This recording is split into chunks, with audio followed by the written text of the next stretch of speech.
A silver dealer looked a customer dead in the eyes and said, "If I were you, I would not buy silver right now."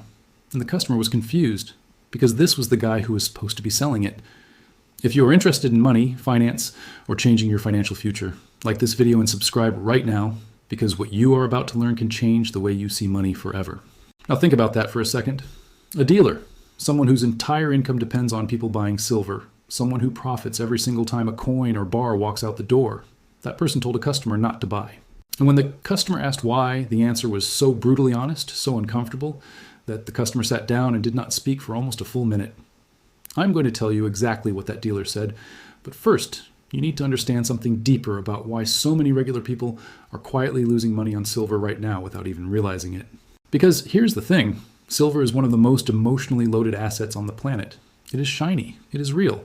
You can hold it in your hand, you can hide it under your bed. And when the world feels scary and the economy feels unstable, silver feels like safety. It feels like protection. It feels like something your grandfather would have approved of. And that feeling is exactly what is costing regular people thousands of dollars right now. Not because silver is bad, but because of the way most people are buying it, thinking about it, and expecting it to behave. Let me take you back to a small coin shop in a mid-sized American city. A guy named Marcus walked in. Marcus was 34 years old, worked a regular office job, made decent money, not rich, not broke, just somewhere in the middle like most of us. He had been watching YouTube videos about silver for months. He had seen the charts, he had heard the predictions, he had watched people talk about silver going to $100 an ounce, $200, some people even said $500. And Marcus was excited. He felt like he had finally found a secret, like he had figured out something that the banks and the wealthy people did not want him to know. So he walked into that coin shop ready to buy, ready to finally do something smart with his money. And the dealer behind the counter, a man named Ray, who had been in the business for over 20 years, looked at Marcus and saw something he had seen 1,000 times before. He saw hope mixed with misunderstanding. And instead of just making the sale, Ray did something unusual. He asked Marcus one question, just one. He said, "What are you expecting silver to do for you?" And that question changed everything, because Marcus had no clean answer. He stumbled. He said something about inflation, something about the dollar collapsing, something about how silver always holds value. And Ray nodded slowly, and then he said those words, "If I were you, I would not buy silver right now." Not because silver is worthless, not because it is a scam, but because of the reason Marcus wanted to buy it and the way he was planning to buy it.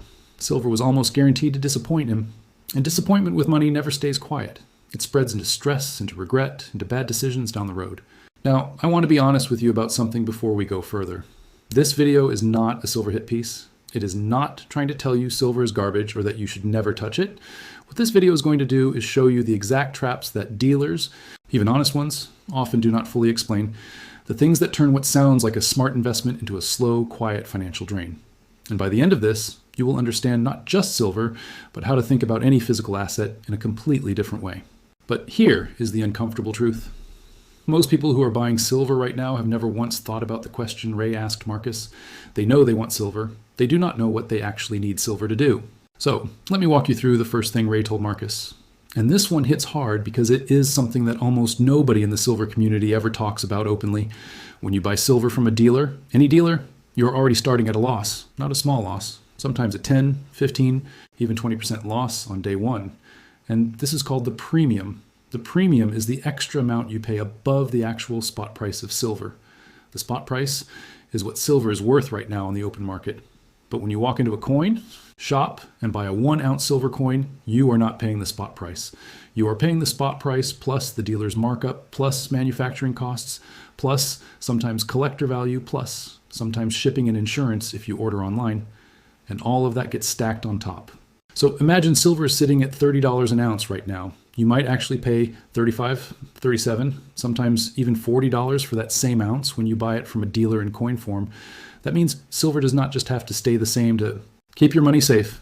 Silver has to go up, sometimes by 15 to 20%, just for you to break even. And nobody tells you this when they are showing you the shiny coins and talking about financial freedom. Marcus had not thought about this at all. He had been watching the silver spot price go up and down, thinking that if silver went from $30 to $35, he would make money. But if he bought at $37 due to premiums and silver went to $35, he would still be losing money even though silver went up. And this is where most people fail without even realizing it. Ray leaned across the counter and explained something else that made Marcus go quiet. He said that the premium problem is not just about buying, it is about selling too. Because when you're ready to sell your silver, the dealer does not buy it back from you at spot price either. The dealer buys it back below spot price. Now, that is how dealers stay in business. They buy low, they sell high, which means your silver has to travel a long distance in price just to make you whole, just to give you back what you started with. And for the average salary worker buying a few ounces a month, that journey can take years. Sometimes it never happens. This is where the story gets even more interesting. Because Ray was not done. He said there was a second reason he was hesitant to sell to Marcus. And this one was not about price at all. It was about psychology. And I will explain this in a moment, but first, you need to understand something about why silver attracts a very specific kind of buyer, and why that attraction can become a financial trap in itself. Think about the type of content that gets people excited about silver. It is almost always fear-based. The dollar is dying. The economy is about to crash.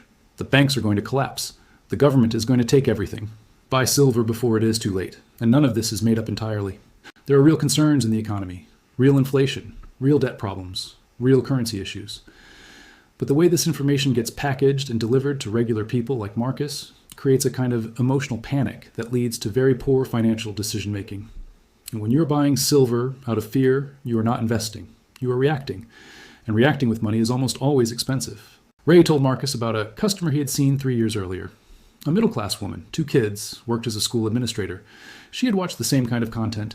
She came in and spent $8,000 on silver in a single afternoon. She did not have a diversified portfolio. She did not have an emergency fund. She put $8,000 into physical silver because someone on the internet made her feel like if she did not act right now, everything she had was going to disappear. And 3 years later, silver had not done what the videos promised. It had moved up and down. It was roughly where it was when she bought. But she had paid big premiums, and she needed that. $8,000 when an unexpected expense hit, but she could not get it back in full because the dealer buyback price was lower than what she had paid. She lost money, not because silver is evil, but because fear made her decision, not strategy. And nobody talks about this part. Not the dealers who profit from the panic, not the YouTube channels that get more views when the fear level is higher. The cycle feeds itself, while regular people pay the price. But wait, because here is where this story takes a turn that even most silver critics miss entirely. Ray did not just tell Marcus not to buy silver, he told him not to buy it for the wrong reasons in the wrong way. And that distinction matters more than almost anything else in this conversation. Because there are legitimate reasons to own silver. There are smart ways to own it. And there is a version of silver ownership that actually does protect people in real economic trouble. The problem is that this version looks almost nothing like what most people are doing. And understanding the difference is going to shift the way you see not just silver, but any physical store of value. Ray pulled out a piece of paper and drew 2 columns. On one side, he wrote what most buyers want silver to do. On the other side, he wrote what silver actually does well. And the gap between those 2 columns is where all the pain lives. Most buyers want silver to grow their wealth quickly. They want it to multiply like a stock. They want to buy at 30 and sell at 60 and feel like a genius. But silver historically does not do that reliably. Silver is not a growth asset in the way most people expect. It moves slowly, it swings wildly, and it can sit still for years at a time while everything else around it moves. If you bought silver in 2011 when it spiked near $50 an ounce, you waited over a decade before you even got close to that price again. Over a decade. If you were counting on silver to build your wealth, that decade was gone. And this is the reality shock moment that most silver buyers never face until it is too late. Silver is not a get-richer asset. It is a stay-alive asset. It is designed at its best to be a hedge, a small part of a larger plan, a backup, not a strategy. Ray looked at Marcus and said something that stayed with him for a long time.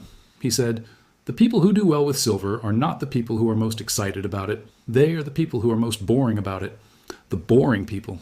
The ones who buy a small amount consistently, store it safely, do not check the price every day, do not panic when it dips, do not celebrate when it spikes, and treat it as one quiet piece of a much larger financial puzzle. Not the hero, just a backup player doing a specific job." Now here's something that most content about silver completely glosses over. And it is something that Ray brought up next that genuinely surprised Marcus. Storage and insurance costs. When you own physical silver, you have a problem that you do not have with most other assets. You have to keep it somewhere safe. And keeping things safe costs money. If you keep it at home, you are taking on risk. What happens if there is a fire, a flood, a break-in? Your silver does not come with insurance by default. You have to add a rider to your homeowner's policy. That costs money every year. Or you rent a safe deposit box at a bank. That costs money every year. Or you use a private vault service. That also costs money every year. None of this is dramatic on its own. But when you stack it on top of the premium, You already paid to buy, and the discount you will face when you sell, the real return on your silver needs to be even higher just to cover your carrying costs.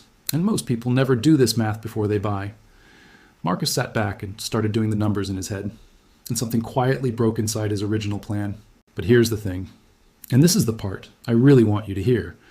Ray was not trying to stop Marcus from buying silver forever. He was trying to stop him from buying silver the way most people buy it, which almost guarantees a bad experience, because there is a completely different approach, one that almost nobody talks about in the excitement of silver YouTube, that actually makes sense for regular people. Ray called it the insurance mindset versus the investment mindset. And the difference is everything. When you buy silver as an investment, you're expecting it to grow your money. You're measuring it against the stock market, against real estate, against crypto. And by that measure, silver almost always looks slow and disappointing. But when you buy silver as insurance, you are not comparing it to anything. You're buying a small amount of physical metal that exists outside the banking system, outside digital infrastructure, outside government policy. You are buying something that will have real-world value if the systems we all depend on have a very bad day. Not because you think that day is coming tomorrow, but because a small position in something real costs you almost nothing meaningful in the long run and gives you a layer of protection that nothing digital can replicate. The key word is small. A small position, not your retirement savings, not your emergency fund, not money you're going to need in the next 5 years. A small amount bought wisely, held calmly, stored securely, and never expected to make you rich. And that is a completely different conversation than what most people are having about silver. Most people are talking about silver like it is a lottery ticket or secret shortcut.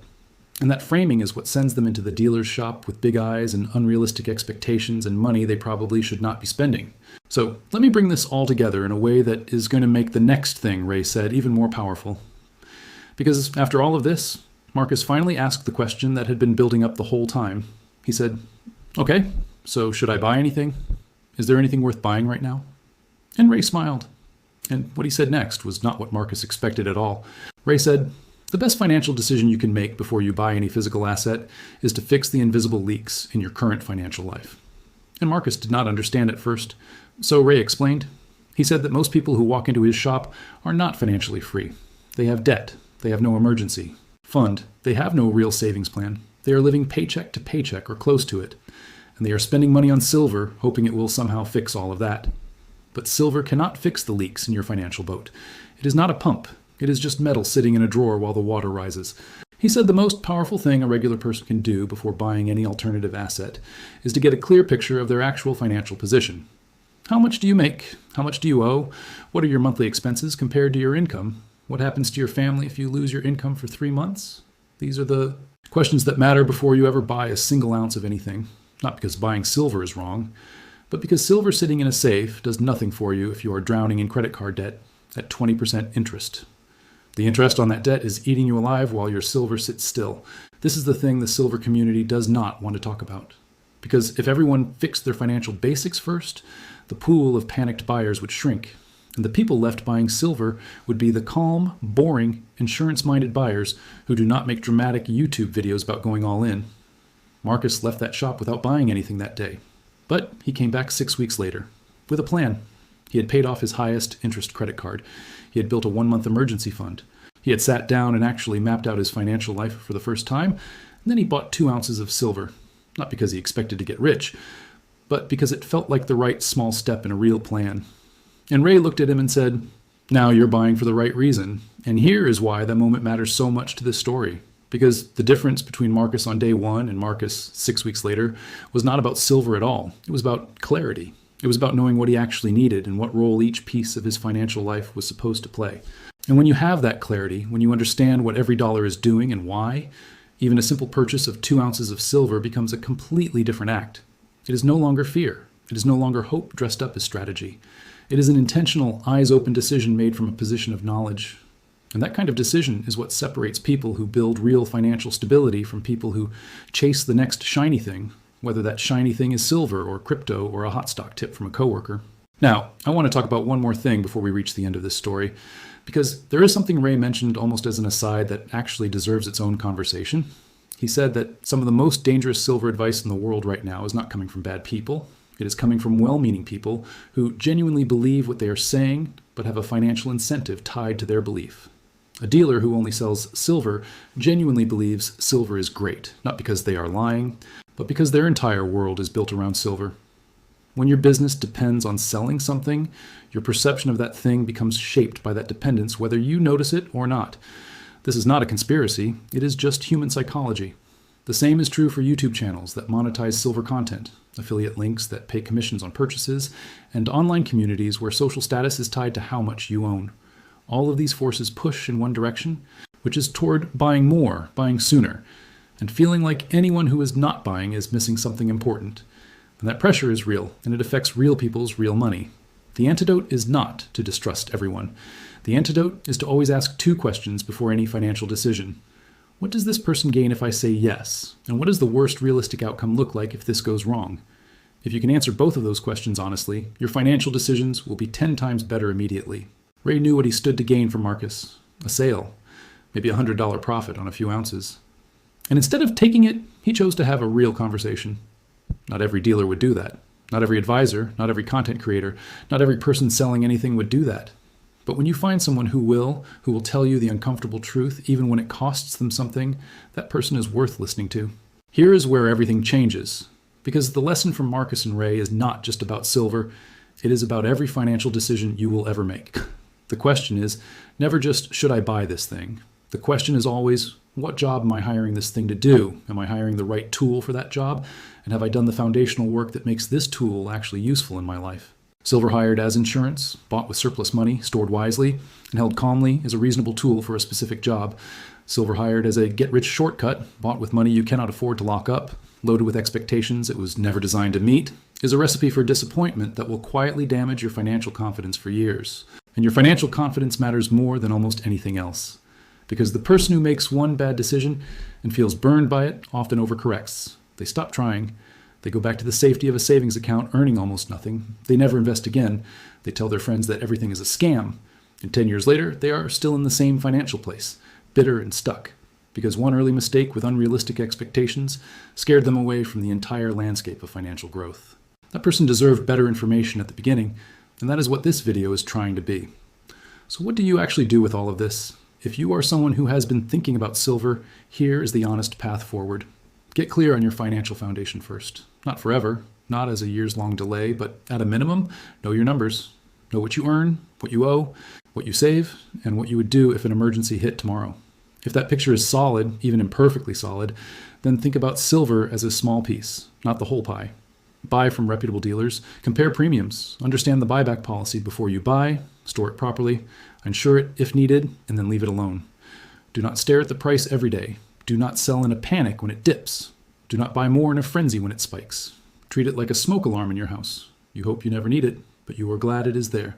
And if your financial foundation is not solid yet, then the most powerful thing you can do right now is not buy silver.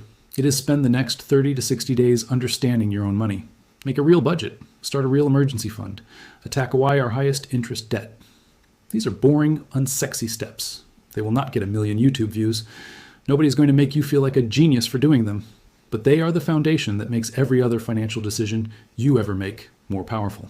Because here is the final truth that this entire story has been building toward. Real financial security does not come from any single asset. Not silver, not gold, not crypto, not real estate, not stocks. Real financial security comes from understanding your own financial life clearly enough to make intentional decisions, and then building a collection of tools that each do their specific job well. Silver, for the right person in the right situation with the right expectations, can be one of those tools. But it is never the whole toolbox, and anyone who tells you otherwise is either mistaken or has something to gain from your belief. Marcus figured this out inside a small coin shop with an honest dealer who was willing to lose a sale to tell the truth. Most people never get that conversation. Most people find out the hard way, with a stack of silver sitting in a drawer, a premium they cannot recover, and a plan that never quite came together the way the YouTube videos promised. You got that conversation today, right here. And what you do with it is your decision. You can keep chasing the shiny thing, buying into the fear, expecting a medal to fix a plan that was never a plan. Or you can slow down, get clear, build the foundation, and then add silver to your life in a way that actually serves you instead of a dealer's bottom line. That choice belongs to you. And every single financial choice you make from here forward either builds the life you want or quietly pulls you further from it. There is no neutral. Every decision counts. If you learned something new today, make sure to subscribe to Money Insights and like this video. More powerful financial truths are coming next.